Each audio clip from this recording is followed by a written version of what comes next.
one of the key things that we're trying to do is to increase our levels of diversity in order to do something, in order to break down groupthink, but to lead to cultures which are innovative, creative, etc. A very simple message, but a fundamentally important one is globally what we find is that organizations have a managing diversity philosophy where they're seeking to attract people who are different from them. And when we talk about difference, we talk about, yes, gender, race, disability, sexual orientation, etc. But it's important that we broaden our definition. So we're thinking about thinking styles, social background, difference in terms of work styles and introverts and extroverts, etc. What we do find, though, is that most organizations are focusing on diversity and not organizational inclusivity, which Sarah mentioned, all that real sense of belonging. So what we find from the research is that actually, if we want to create a team which is high performing, we need to create a strategic alignment between diversity, so difference, and a sense of being yourself at work, which leads to this notion of belonging as well. The third element really is this notion of what's called psychological safety. So Google were really interested in this simple question of what are the ingredients which leads to high performing teams. And they did a project which was called the Google Aristotle project. It was a 2-year program really researching this dynamic. You can Google Google's project, if that makes sense to you all. If you Google Aristotle, you'll see that there's a number of key ingredients there. And one of the key ones of this was this notion of psychological safety.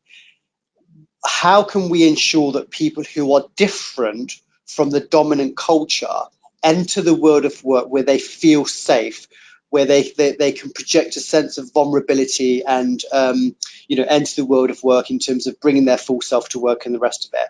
Once we have that ingredients of psychological safety, that reinforces inclusivity and belonging. Now, one of the fundamental factors that organizations really need to think about in terms of these ingredients of high performing teams is the role of the organizational leader. Now, we all know that leaders in organizations have certain roles. They set the tone, they set the sense of being.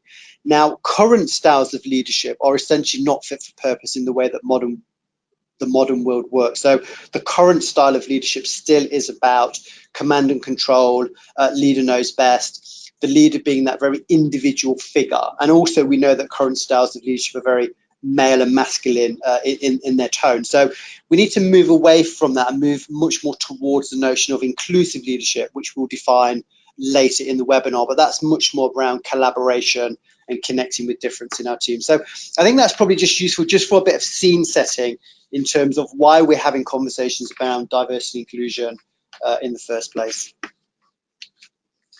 So moving on then, I guess, in terms of the research that we did, one of the things that we were really keen to do was to say, well, how can we measure some of these, ingredients or some of these perceptions of diversity and inclusion? So working with Paige, we came up with a kind of a measurement framework, and you can see that there are 5 headlines that we were keen to measure. So one was around organizational commitment to the diversity inclusion agenda. Do we feel that not just leaders but organizations have the right policies and the right structures in place to reinforce a commitment to both diversity and also inclusivity?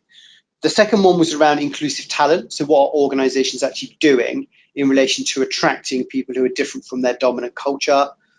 Once you're in inclusive culture, what is it around the culture, which again falls back to those principles of belonging that Sarah talked about, the engagement, the culture, all of that stuff.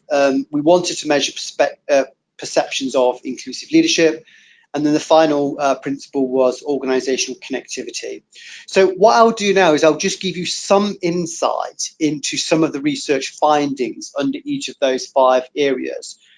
We do have a wider report which will be disseminated post webinar, so that will all come to you later.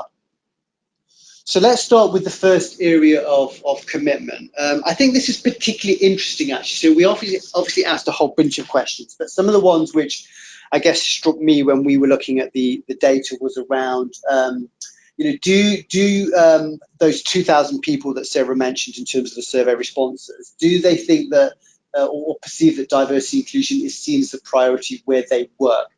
And if you look at the findings, you can see clearly that 42% of people do think that D&I is seen as an organisational priority.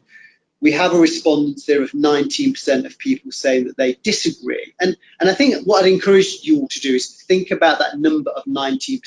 It feels like a relatively low number, but in the grand scale of things, we almost have 20% of people saying, actually, I don't think, or I don't see diversity inclusion being on our strategic agenda. And that causes a problem because, particularly if the respondents come from diverse backgrounds, it's difficult for them to have that psychological safety and commitment to the world of work.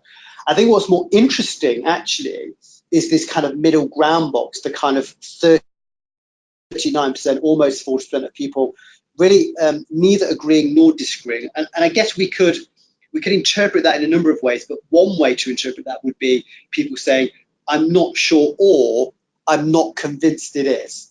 And I think that's a real challenge for organizational leaders to think about what messages are they sending in relation to projecting this notion that they are absolutely committed to diversity and inclusion.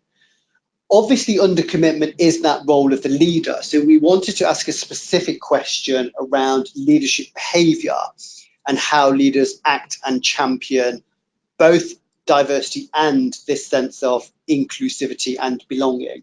And you can see the results there where actually we see a slight dip actually. So if we compare the leadership one to the commitment one, we've gone from 42% of people saying, yes, overall, the organization has a commitment, to 36% of people saying that senior leaders in my workplace essentially act as inclusion champions. So again, that's interesting, and I think that's a challenge for organizations in terms of how do we ensure that our leaders are visible and seen as role models for this agenda, because ultimately they are the ones that are helping to set the tone, the culture, and the rest of it. We see a very slight uplift in terms of disagreeing. So you can see the 21% of people saying, actually, I don't think that my organizational leaders champion inclusivity in the world of work. And then again, we have that middle ground that you can clearly see there, which is this 43% of people saying, I'm not sure. My perspective would be that if I was working in an organization where people were not sure whether leaders were role models, champions for inclusion, I would see that as a strategic problem, actually. So I think it's something for us all to kind of pause and reflect on and think about, well, what is it that leaders are doing or not doing in relation to some of those responses? In the wider report, we do have a more breakdown in terms of responses by gender, ethnicity, etc. And I think there's some interesting findings there. So that's the first one in relation to commitment. And then if we go on to some of the questions around inclusive talent, most of you will be familiar with the concept of unconscious bias and how that plays out in organizations. The questions were really constructed around how bias plays out. So we know that bias plays out absolutely in relation to how work is assigned. So we're more likely to assign key projects to people in our in-group. So we wanted to get some thoughts there. So you can see the question is that work tasks are assigned fairly and with transparency. So we have got a positive response in the sense that 60% of respondents do think that in their teams, work tasks are assigned both fairly and with transparency. So that's a good number. That's something that we would like to see. Again, we can see 12% of people disagreeing. So 12% of people saying, in my, and I think actually it's interesting to use the word team as opposed to organization, because that's where they get the most visibility into this. So in my team, 12% of people are saying, I'm not convinced or I disagree that things are fair and transparent. And then we've got this 28% of people who are not sure. So we don't need to overread into that. But again, I think we should tune into this neither agreeing nor disagreeing. I think the next question really around personal characteristics and backgrounds. So do we think that personal characteristics and backgrounds hinder career progression and development? Now, this is a reverse question, and what that means is so the agree is not a positive result. So what this result is saying is that 58% of people are saying that they perceive either theirs or their colleagues' personal characteristics and or background as having an impact on their career and their development. That is a particular concern, actually. It's not a result which I would want if I was running a global corporation. So I do think that's definitely something as a real hot spot, or something to be mindful of. Again, you can see the disagree, which is 15%, and then we have the neither agree nor disagree. In an ideal world scenario, particularly with this question, because this falls into the realm, we're now moving towards, I guess, overt bias, discrimination, if we are thinking that personal characteristics are influencing progression, that we have this 27% of people who are really, I guess you could say, either on the fence or not sure. I think we need to do a bit more digging. We can't make total conclusions from that, but I do think it's interesting in terms of what these findings are telling us. I think as you go through, I think it would be interesting to reflect on this yourself in terms of what you think the responses might be in your own organizations if you were to ask the same questions. So now let's look at inclusive culture. And remember, the key term there is promotes. It's not about having the policy. I would guess that probably SMEs and large organizations most would, because it's a legal requirement to have flexible working policies. Are they promoting is another issue. So we've got 17% of people disagreeing, and then we have this grey box of 32%. Other research tells us something else. So other research tells us that even if an organization has these policies, they may not be promoted, and people may not feel confident to ask whether they can work agilely or flexibly. And I think what would be interesting is to join some of the dots together. So if we think about this response in relation to some of the responses around organizational leaders role modeling inclusivity, we can start to make sense in terms of why we might have a grey box here. The next one there, so my bosses, or our bosses rather, use their power and privilege to promote a speak up culture that challenges bias and inappropriate behavior. Now, obviously, a big context for this is clearly the Me Too movement and sexual harassment in the workplace, but we're not limited to that. It's about, do we have a culture which promotes a culture where we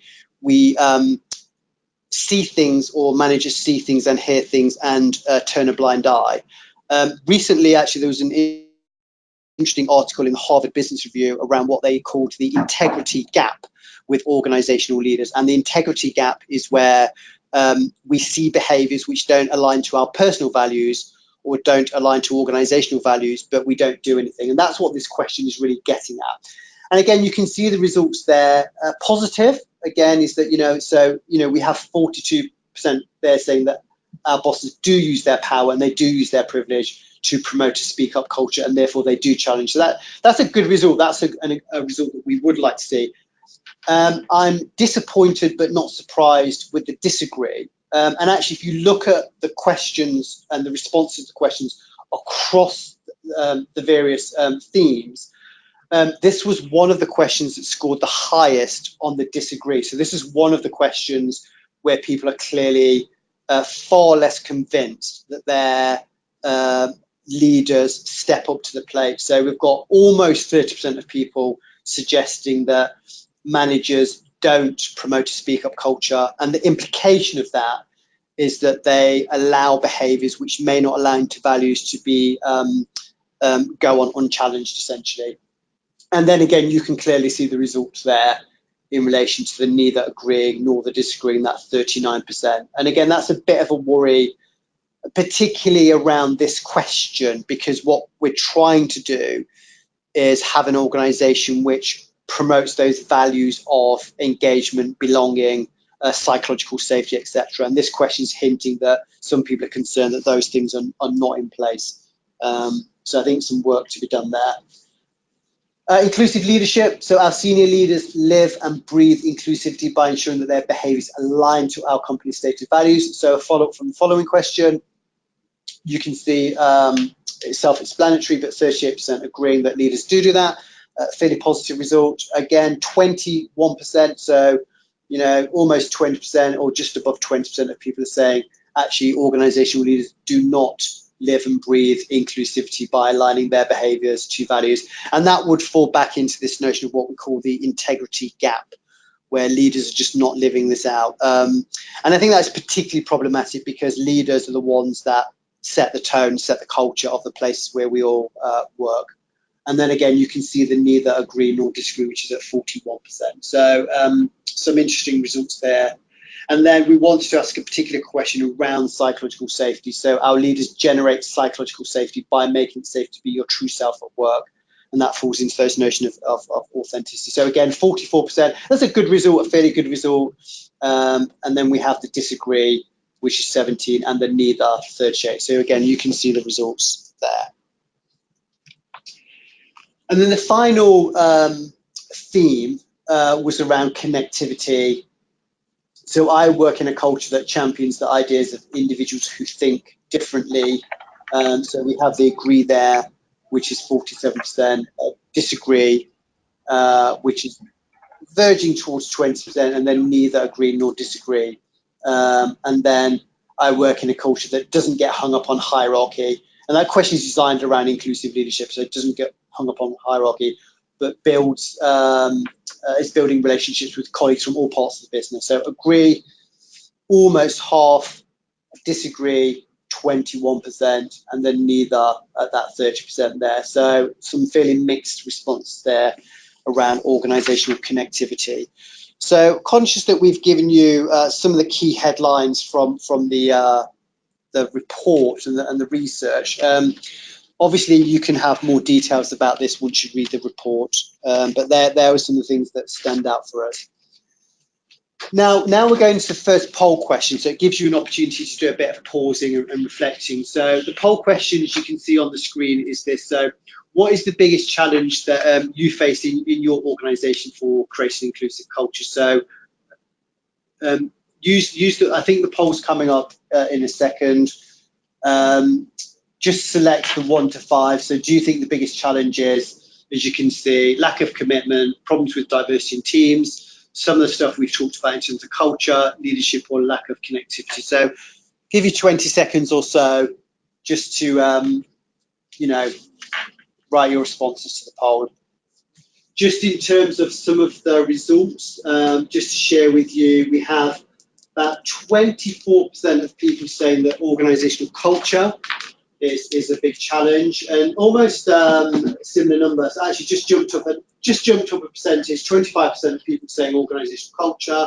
That's followed by leadership, which is at 24%, and then followed by lack of commitment, which is interesting. Problems with diversity in teams, and then lack of connectivity. So I think we've got almost joint runners with leadership and culture, although culture is now starting to move ahead. We've got 23% on leadership and 28% on culture. And again, you know, as we said, I think it'd be interesting to think about how you perceive these in your own organizations and the rest. So that's useful reflections there. One of the things that we are absolutely interested in at Vercida Consulting, and one of the things that PageGroup is interested in, is what are the dynamics which creates an effective change in organizations? So we've got another poll now. So again, just think about this, just take 30 seconds or so. So we just looked at challenges. What is the biggest opportunity in your organization for creating an inclusive culture? So do you think it's about bolstering commitment? Is it for you around hiring more diverse talent, changing your culture? Is it about engaging with leadership teams and getting their buy-in? Or for you, is it the opportunity to improve connectivity? So perhaps 20 or 30 seconds or so.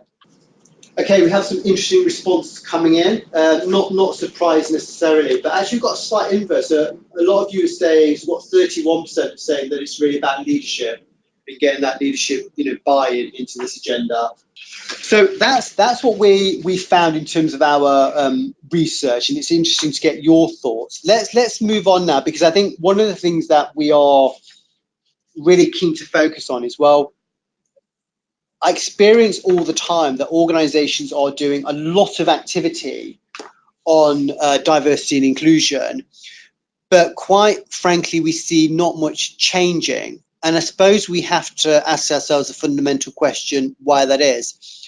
There was a recent report which came out from Boston Consulting Group, and they did a global analysis of some of their clients. And their results suggested that 80% of the organizations that they consulted with had various activities around D&I, but only a small number of that 80% had seen any effective change over the last 3 to 5 years. So that's interesting that everybody's doing a whole bunch of stuff, but not many of us are seeing some change. And I think we need to pause and reflect and ask ourselves, well, why is that? My analysis is that some of the stuff that we're doing is nice, but it's not impactful. And there's no evidence to say that if you continue to do certain things, that you will see strategic change. So what I would like to share with you now is a summary of two things, actually. One is Iris Benet from Harvard Kennedy School has done some work around what are the ingredients to creating strategic change around gender in particular, but we can apply some of her principles beyond gender to wider groups, and also some of the work that we've been doing around inclusive cultures and inclusive leadership in particular. So one of the first things that we know that bias impacts organizational decision making, and we had the question that we've seen in the survey, which was around, do we feel that work is allocated fairly and with transparency? Now, what we find in an organizational context is that the focus on the pipeline often happens at mid-career, particularly when women and other groups are thinking about maybe taking some time out of the organization, either to have kids or do other activities.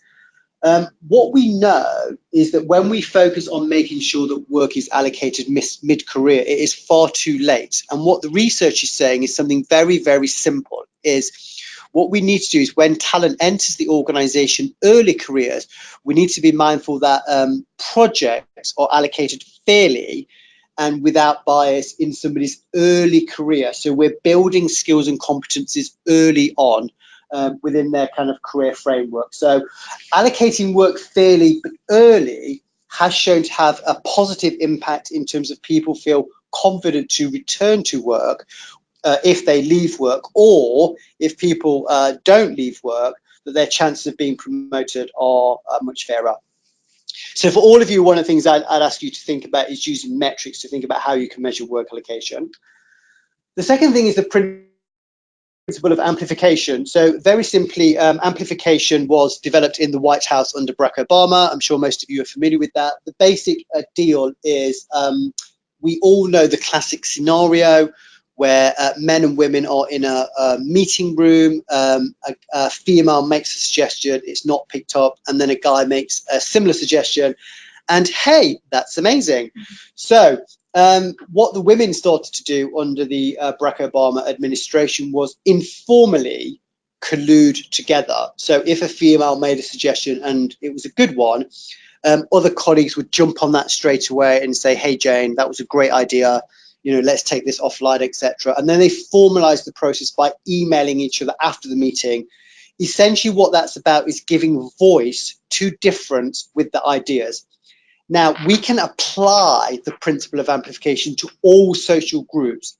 And also, we can extend the principle of amplification, which we should do, beyond that team meeting scenario. So, for example, if you are organizing an internal event, be very mindful of who are the speakers that you have. Do we have diverse speakers on conference panels?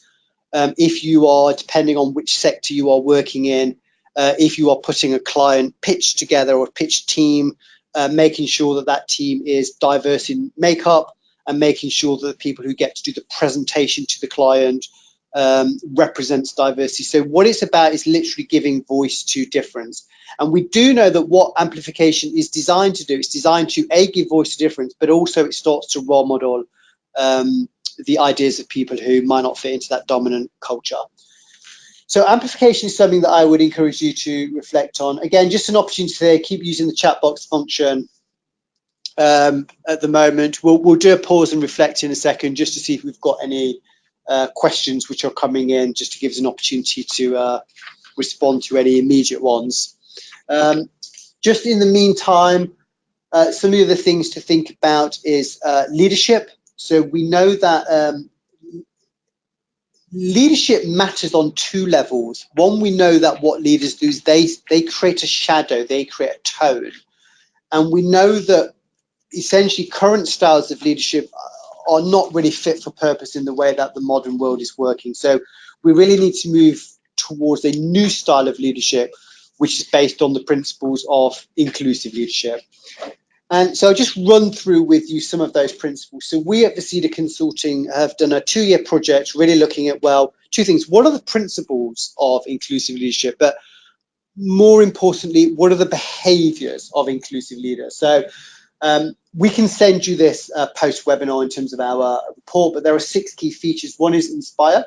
So leaders who take the opportunity to articulate the performance benefits of D&I. So those leaders that use their town hall events, use their commitment to diversity and inclusion on their website, in their corporate brochures, and really champion the ideas who think differently from them. So they really have a fundamental understanding in terms of where the marketplace is going and how diversity and inclusion helps them to be creative and innovative.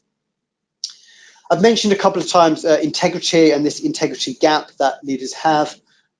The main thing here is, do leaders have a set of behaviors which really align to their organizational values? And part of that is around breaking down this notion of leader as superhero figure, showing some element of weakness or some element of vulnerability.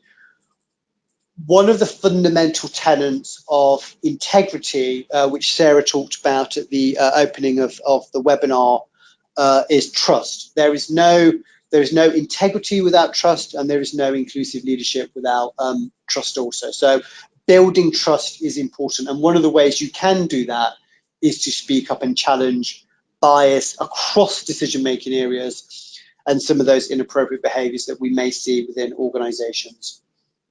Third aspect is insight. And when we talk about insight, we talk about insight into 2 areas. First of all, do you have insight into your own ways of thinking, your own biases? Do you know how you behave, how you show up? Do you know what your emotional drivers are?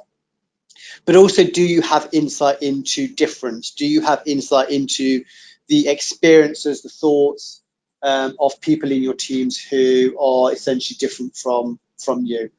And we can measure this to a certain extent by thinking about, well, how do we aggregate performance management scores to look for bias within decision-making frameworks, and then measure perceptions of employee belonging. And diversity is relatively easy to measure, because in fact it's simple to measure, because we can get people to fill out a whole bunch of boxes, particularly around when we're hiring, etc.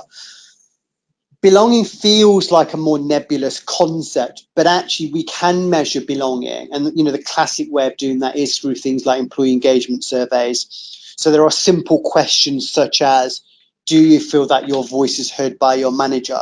And actually aggregating that response by race, gender, different social groups, etc. Organizations, so for example, it is June, and what that means is it's Pride Month. So how many leaders have or supporting Pride events or attending Pride events?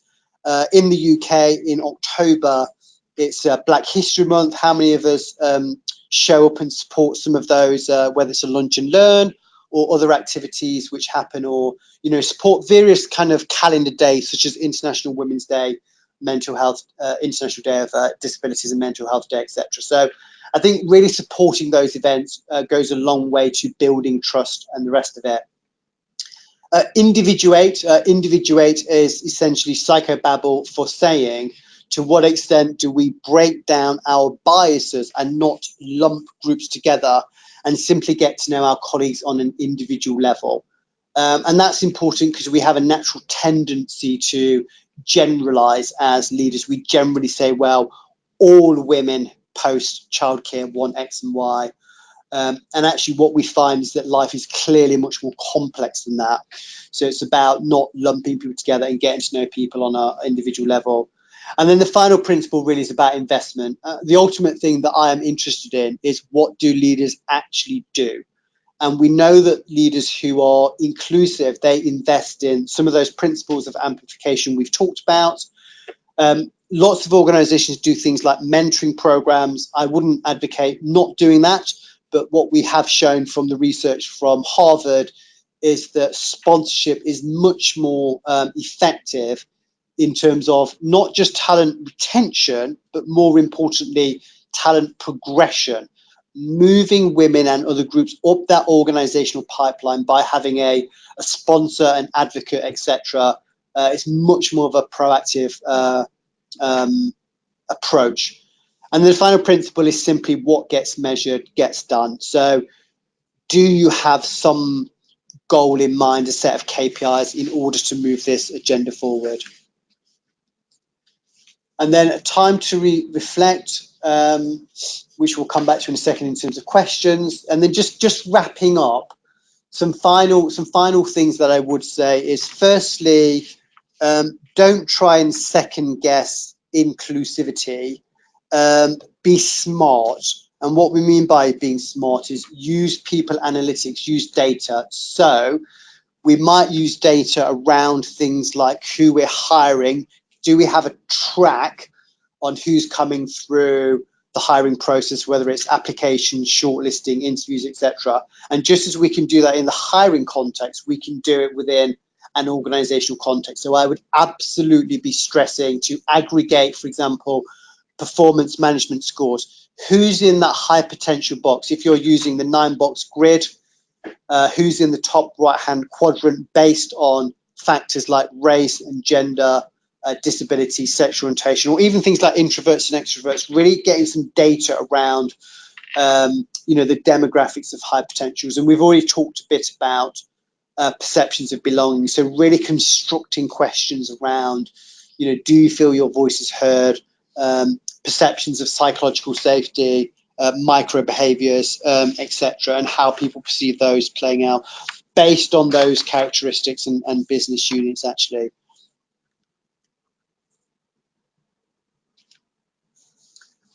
We've talked about the principle of what gets measured gets done. I'm not a fan of diversity quotas. I don't think they work based on the research, but I think we do need to have some kind of KPI or target, otherwise we have no end game in place. Build a succession plan with diversity in mind. So that's some of the things we've already talked about there. Less mentors and more sponsors. And then finally, de-bias your systems. So just as we know that bias is ingrained in language and that will manifest itself in how we put together, job descriptions and person specifications, we also know that bias is ingrained in things like leadership assessment criteria. So we know that men are scored highly on some competences and women are scored less well on the same competences. So we know something's going on in the system. So you can use various AI programs such as Applied, which should be for a recruitment context, or other programs which are designed to essentially de-bias the system. So moving to the final poll then, just final question, which is, what tactics has your business really started to implement to improve D&I across the business? So what are you doing? Are you using data to drive insight? Have you introduced D&I KPIs within your organization? Are you running sponsorship programs? Have you reviewed leadership behavior or those competences? Or perhaps you're doing all of those, all of the above. So again, just a few seconds just to think about that, and then we'll take an opportunity to look at any questions in the chat box. Okay, so we've got some responses coming in. Actually, interestingly, we've got 38% of people saying that you have done a lot around reviewing your leadership behaviours, those competencies. So that's a really positive thing. So I'm really pleased to see that, actually. The other one actually coming in close is around using data to drive insight.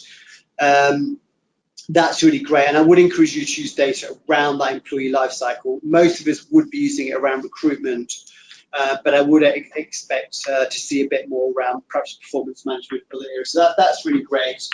And then the final one coming in is around quite a low number, but we've got 13% have introduced D&I KPIs and the rest of it. Interestingly, only 5% of you are doing sponsorship.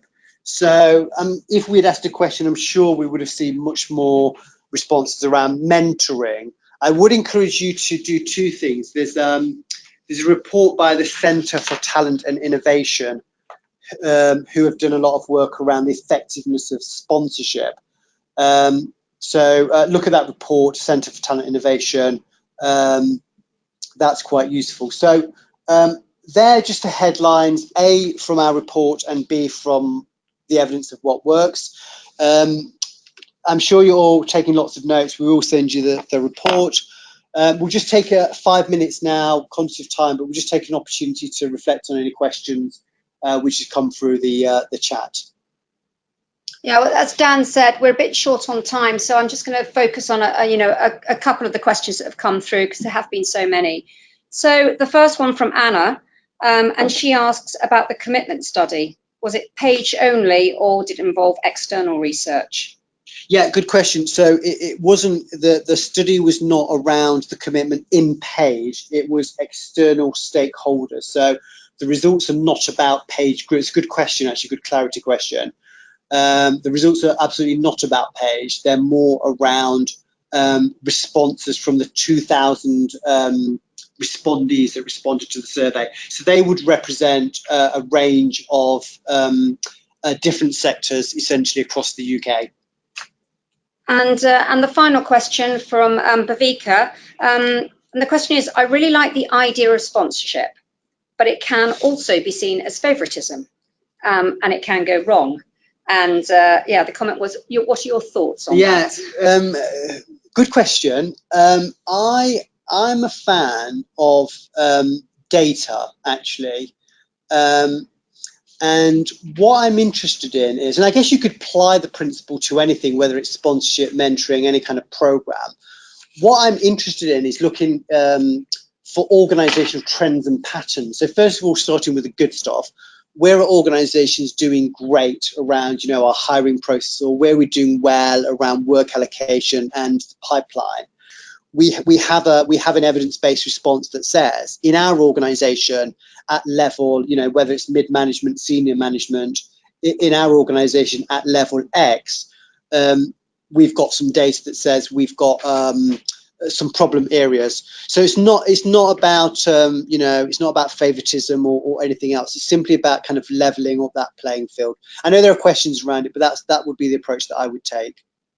Thank you, Dan. And finally, only just because a number of people have asked the same question, but picking up on something Irene's asked, what's the optimal way for an organisation to begin its D&I journey? Oh gosh, that's really all the top tips. All the top tips. All the top tips.